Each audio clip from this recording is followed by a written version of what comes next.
If you want to shoot cinematic shots but don't have a camera, this video is for you. Over the past weeks, I've been vlogging on my phone just to see how far I could push it.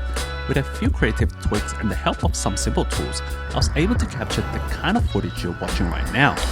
In this video, I'll walk you through exactly how I did it. Okay, before we start, I just want to quickly share my experience. When I first started, I actually filmed everything on my phone. It was the easiest way to kickstart my journey with a low budget. So if you're tight on budget or just want to test it out, your phone is your best bet. Okay, now we got that out of the way, let's get started. First off, you need to stop using your default camera app. It just doesn't give you enough control over your image. Instead, try using the Blackmagic camera app. If you have a newer iPhone, you can shoot in log, which gives you a better dynamic range. But for me, I'm still on the 13 Pro, so I'm shooting in Rec 709, which is pretty much you can see in real life. Okay, next let's talk about the 4 key elements for the settings. So first thing is frames per second, which is FPS. I prefer 24 FPS because it mimics the cinematic feel, which is something I would like to go for. Next thing is the shutter speed, which I tend to set it as 1/48.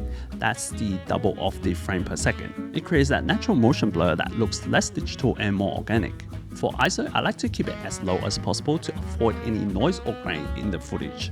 And for white balance, I like to lock it in at around 56,000 Kelvin during the day and fine tune it in post if I need to. To help with exposure and framing, I always have my zebra display on. This will make sure nothing is overexposed. And with the grid turned on, it helps me to create better compositions and makes everything visually balanced. Okay, now we have our settings dialed in, but you might find our footage looks like this. That's usually because there's too much light hitting into your camera sensor. You can compensate that by dialing up the shutter speed, but that comes at the cost of losing that nice natural motion blur. To fix that, we can use an anti-filter. It's basically like sunglasses for your camera. When you put them on, it cuts down the light that enters the sensor. I use the ND-CPL filters from Sandmark.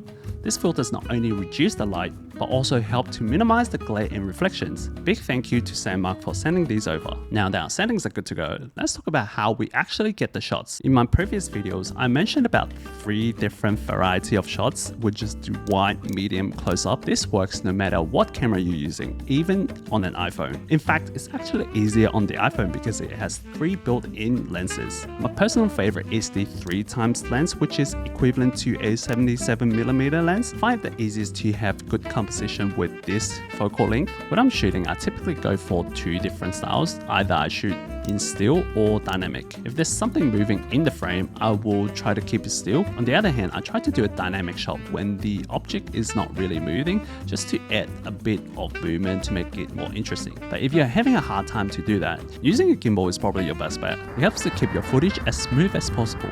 With the gimbal, you can experiment with more creative ideas like low angle gliding through the grass or a 360 degree, which is kind of hard to achieve if you're just using handheld. But if you're trying to keep your setup minimal, you can use a phone grip as an alternative. Okay, going back to the iPhone camera lenses, we have the 1x lens, which is around 26mm, is my go-to for wide and medium shot, as it has the most natural perspective. I usually avoid the 0.5 ultra wide angle because of how distorted the image looks. I do occasionally use it when I'm filming myself because I have no idea what I'm filming at. Just give me that peace of mind that I'm always gonna be in the frame. When I'm framing a wide shot, what I do is I set up the composition first, then step back until I get the right distance and balance. Having a tripod really helps with this kind of shots, but for this particular shot, I actually use the gimbal as my mini tripod. It has this extendable rod and comes with the tripod legs, which makes it so much easier for me to film solo. One of my favorite features is the